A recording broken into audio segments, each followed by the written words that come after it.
तो तेलंगाना में मतदान के साथ ही अब सबकी नजरें 3 दिसंबर पे लगी हैं। आखिर 5 राज्यों में हुए चुनाव का नतीजा क्या होगा। भारत डेमोग्राफिक रिसर्च संस्था ने मध्य प्रदेश विधानसभा चुनाव को लेकर एक एग्जिट पोल किया है। आइए देखते हैं मध्य प्रदेश में कमल या कमलनाथ कौन आएगा। दरअसल भारत डेमोग्राफिक रिसर्च ने एमपी की सभी 230 विधानसभाओं में यह एग्जिट पोल किया है, जिसमें चंबल, बुंदेलखंड, मालवा, निवाड़, विंध्य, महाकौशल के इलाके शामिल है। और इस एग्जिट पोल में रैंडम सैंपलिंग की गई है। इस सैंपल साइज में हर पोलिंग स्टेशन पे 2% मतदाताओं की राय ली गई है। वहीं मतदान के पहले हर चौथे पोलिंग स्टेशन को चुना गया, जिससे इस बात को इंश्योर किया गया कि सही तरीके से सैंपल का डिस्ट्रीब्यूशन हो। और इस तरह से 15,000 पोलिंग स्टेशन से 23,000 सैंपल लिए गए हैं। वहीं मतदान के बाद 73,000 सैंपल कलेक्ट किए गए, जिसमें CATI टेक्नोलॉजी के जरिए हर विधानसभा से 300 सैंपल कलेक्ट किए गए। और एजेंसी के मुताबिक इसमें 3% का प्लस माइनस एरर हो सकता है। वहीं जब लोगों से मुद्दे की बात की गई तो 26% लोगों ने बेरोजगारी को अहम मुद्दा बताया, 24% महंगाई को मुद्दा बताया, 16% लोगों ने भ्रष्टाचार को अहम मुद्दा बताया, तो किसानों की समस्या को 14% लोगों ने अहम मुद्दा बताया। तो चलिए पूरे एग्जिट पोल को देखते हैं। वहीं हमारे साथ एक बड़ा पैनल भी जुड़ा है जो एग्जिट पोल पर विश्लेषण जिनके साथ हम करेंगे। खास बात है कि भारत डेमोग्राफिक रिसर्च के डायरेक्टर मुनेंद्र पांडे भी जुड़ेंगे, जो पूरे एग्जिट पोल के बारे में हमें बताएंगे। लेकिन पहले हम आपको ग्राफिक्स के जरिए वो चीजें बताते हैं कि एग्जिट पोल के भीतर क्या है। अब देखिए हम आपको बताते हैं। आखिर चूंकि भारत डेमोग्राफिक रिसर्च संस्थान ने ये एग्जिट पोल किया है, सर्वे किया है मध्य प्रदेश चुनाव को लेकर। सर्वे में प्रदेश के सभी विधानसभा क्षेत्रों को कवर किया गया है, यानी जितनी भी विधानसभाएं हैं उन सभी को सर्वे में कवर किया गया है। इसके बाद हर बूथ पर 2% वोटरों से संपर्क साधा गया। सर्वे का आधार क्या है? दरअसल हर बूथ पे इसी तरीके से संपर्क साधा गया। चुनाव से पहले 15,000 बूथों से 23,000 सैंपल लिए गए। यह आधार है इस सर्वे का। आगे भी आपको बताएंगे कैसे कैसे क्या क्या हुआ। चुनाव बाद 73,000 सैंपल लिए गए। तो ये मध्य प्रदेश चुनाव पर सबसे बड़ा एग्जिट पोल है और मार्जिन ऑफ एरर सिर्फ 3% है इसमें। इस बात को भी आप समझिए, 3% का एरर है। सैंपल के लिए 83% पुरुष मतदाता और 17% महिला मतदाताओं की राय ली गई है इस सर्वे में। सबसे बड़ा एग्जिट पोल है ये। और इसमें चूंकि देखिए अब खास बात आपको बताएं तो सर्वे के लिए उम्र का अनुपात क्या रहा वो आप समझिए जरा। दरअसल 18 से 22 साल के आयु वर्ग के 7% इसमें मतदाता थे। 23 से 33% आयु वर्ग के 31% मतदाता थे। 34 से 44 आयु वर्ग के 27% मतदाता है। आगे आपको बताते हैं कि कैसे और इसमें किस किस चीजों का ख्याल रखा गया, क्या क्या इसमें प्रभावी रहा और कैसे इस सर्वे को पूरा एक अमली जामा पहनाया गया। आयु वर्ग की बात करें तो देखिए 45 से 55 आयु वर्ग के 21% मतदाता हैं। 56 से 65 आयु वर्ग के 10% मतदाता हैं। वहीं 65 प्लस की अगर बात करें तो ये 5% मतदाता इसमें इस आयु वर्ग के शामिल किए गए हैं। यानी किस उम्र के कौन से मतदाता इस सर्वे में जिनको शामिल किया गया। अब सर्वे का जातीय गणित आप समझिए। जातीय गणित क्या है वो आपको बताते हैं। अनुसूचित जाति के 15%, अनुसूचित जनजाति के 21%, ओबीसी के 41%, ब्राह्मण 7%, राजपूत इसमें 6% हैं और बनिया 2%, मुस्लिम 5%, पंजाबी 1%, जैन 1% और अन्य 2% हैं इसमें। तो ये देखिए जातीय जो गणित है, जो समीकरण है वो इस सर्वे का जो जातीय गणित है वो रहा। और किस तरीके से आगे हम आपको बताते हैं कि देखिए क्या कुछ और इस सर्वे में रहा।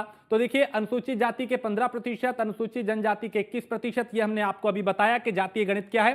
थोड़ा आगे बढ़ते हैं और इसको समझने की कोशिश करते हैं। अगली प्लेट चलाएं थोड़ा सा।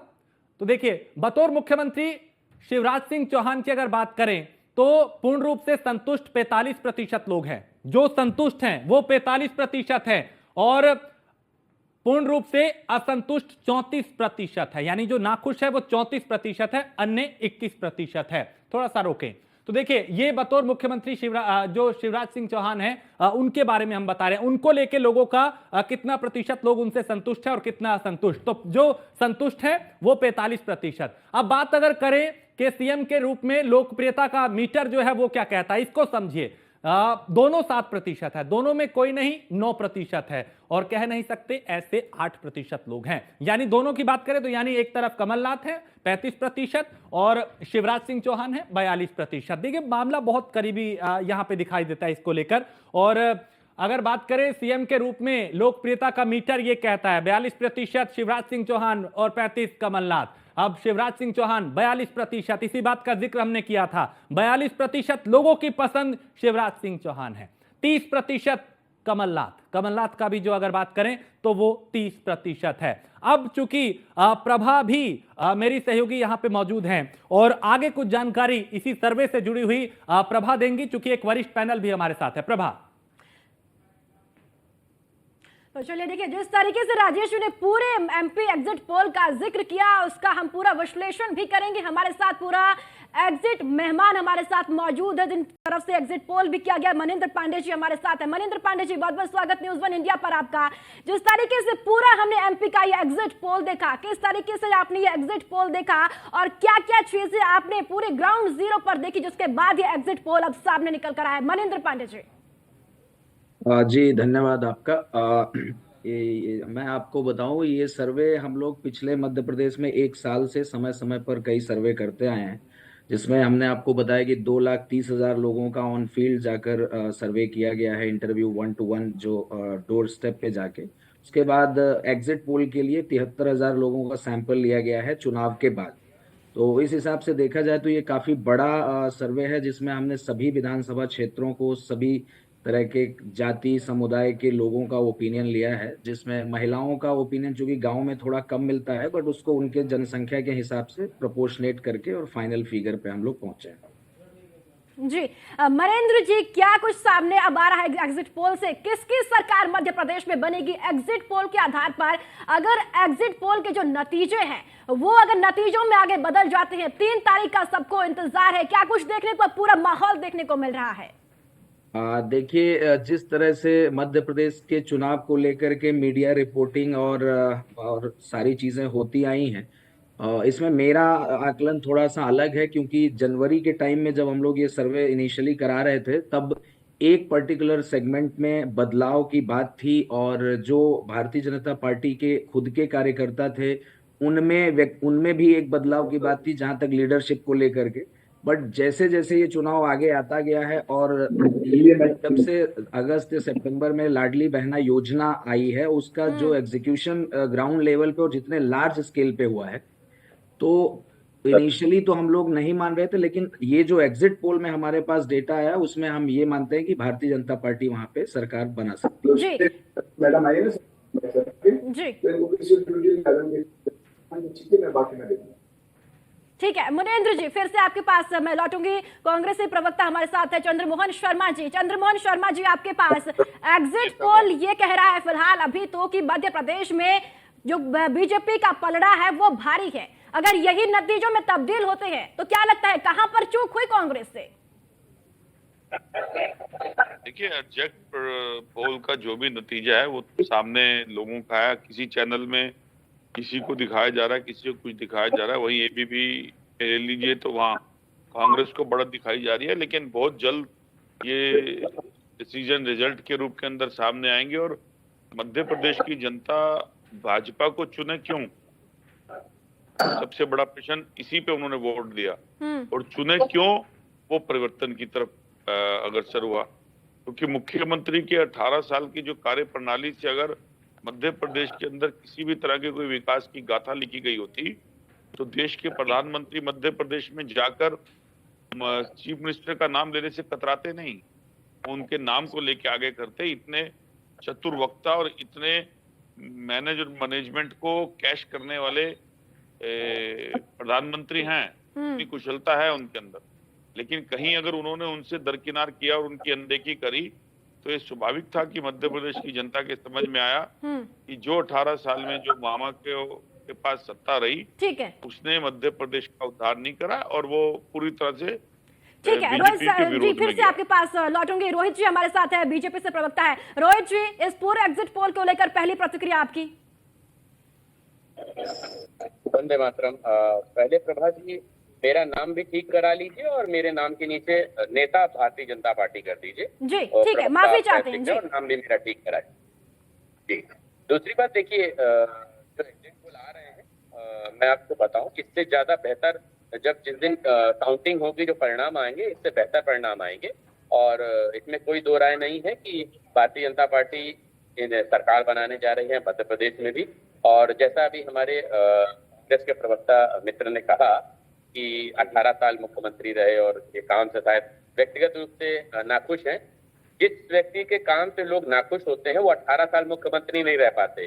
तो शायद इनकी बात को जवाब इसी से मिल गया कि वो इतने लंबे समय तक मुख्यमंत्री रह करके उन्होंने अपना कार्यभार निभाया। जनता उनके कामों से बहुत खुश है और इस बार भी हम बहुत अभूतपूर्व तरह से सरकार बनाने जा रहे हैं। अगर पिछले चुनावों की भी बात करें तो सीटों की बात में 4-5 सीटों का अंतर जरूर रहा, लेकिन अगर वोटिंग प्रतिशत आप देखें तो पिछले चुनाव में भी भारतीय जनता पार्टी का जो वोटिंग प्रतिशत था वो कांग्रेस से ज्यादा था। इनको लगभग 40% वोट मिले थे और 41.02% भारतीय जनता पार्टी को मिले थे। भारतीय जनता पार्टी मजबूत स्थिति में सरकार बनाने जा रही है, इसमें कोई दो राय नहीं। जी चलिए ठीक है डॉक्टर साहब, फिर से आपके पास लौटूंगी। मोहम्मद आमीन भी हमारे साथ है, पूर्व चुनाव अधिकारी है। मोहम्मद आमीन, एग्जिट पोल के जो नतीजे हैं फिलहाल कुछ और ही बता रही है, क्योंकि चुनाव से पहले कुछ और ही नतीजे थे। अगर चुनाव आयोग की बात की जाए तो किस तरीके से अहम भूमिका में रही चुनाव आयोग, और देखिए कहीं ना कहीं सवाल ईवीएम पर खड़े होते हैं। तो आपसे मैं यही समझना चाहूंगी, जिस तरीके से ईवीएम पर सवाल खड़ा होता है, क्या इस बार भी चुनाव में ईवीएम पर सवाल खड़े होंगे? क्या सवालों के कटघरे में ईवीएम भी खड़ी होगी इस बार? तो जैसा कि पता चुके हैं, लेकिन हमारा चुनाव आयोग इसको नहीं मानता है और इस पे विश्वास नहीं करता है, क्योंकि कैंडिडेट की जो हार जीत होती है एक वोट से भी होती है।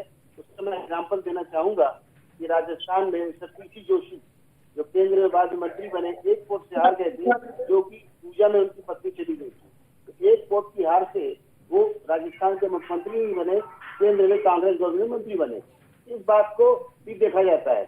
तो जहाँ तक सवाल इस बात का है कि आप एग्जिट पोल को मानना हमारे बस में नहीं है। हमारा तो जो गिनती होगी, जो ईवीएम के रिजल्ट आएंगे और उससे होगा। जहाँ तक आपने बात की ईवीएम की, ईवीएम के बारे में मैं ये कहना चाहूंगा, हमेशा से इलेक्शन कमीशन को ईवीएम को लेकर बदनाम किया गया।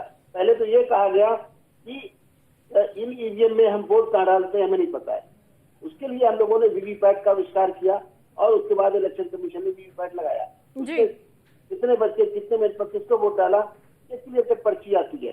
अब उसमें सब झूठ बंद हो गया। क्षेत्र इस तरह से है कि लोग काम करते नहीं, क्षेत्र में जनता के पास जाते नहीं है और उसके बाद जब जनता उनको नकार देती है अपने वोट से, तो क्या होता है कि इलेक्शन कमीशन को, जैसे लोग क्रिकेट में कहते हैं अंपायर को, इसने बेईमानी कर ली। अरे एक समाधान संस्था है, कितनी मशीनों बेईमानी होगी, सवाल ही नहीं उठता। और ये बैटरी ऑपरेटर है 50 बार हमने कहा इस बात को हर न्यायालय ने, प्रदेश के जो उच्च न्यायालय है और सुप्रीम कोर्ट ऑफ इंडिया सभी ने इस बात को माना, जितने अधिकारी हैं। अरे इनके जो पोलिंग एजेंट्स होते हैं हर बूथ पे होते हैं, उसमें प्रॉपर सील लगती है। सील लगने के बाद एक एक जगह दिखाया जाता है, काउंटिंग से पहले दिखाया जाता है, वोटिंग से पहले रैंडम चेकिंग होती है। ये सब होने के बावजूद भी अगर इस तरह की बातें करते हैं तो मैं कहूँगा आंखों पे अंधेरा है और ये पट्टी बांधते हैं। कभी भी इलेक्शन कमीशन किसी का फेवर नहीं करता, किसी के लिए बेईमानी नहीं करता। क्यों करेगा? एक समाधान करता है। और अब देखिए पिछली बार भी ममता बनर्जी ने कहा था कि गृह मंत्री और प्रधानमंत्री के अंडर में काम करता है इलेक्शन कमीशन, जबकि क्या हुआ, खुद इलेक्शन हारी, उसके बाद बाई इलेक्शन में जीती। ये सब क्या दर्शाता है? आप अभी देख लीजिए, हिमाचल के चुनाव हुए, इसके बाद कर्नाटक के हुए। इलेक्शन कमीशन किसी के लिए काम नहीं करता, वो देश के लिए काम करता है और हमारा सर्वोच्च जो है वो वोटर है। जी चलिए ठीक है मोहम्मद आमीन, फिर से आपके पास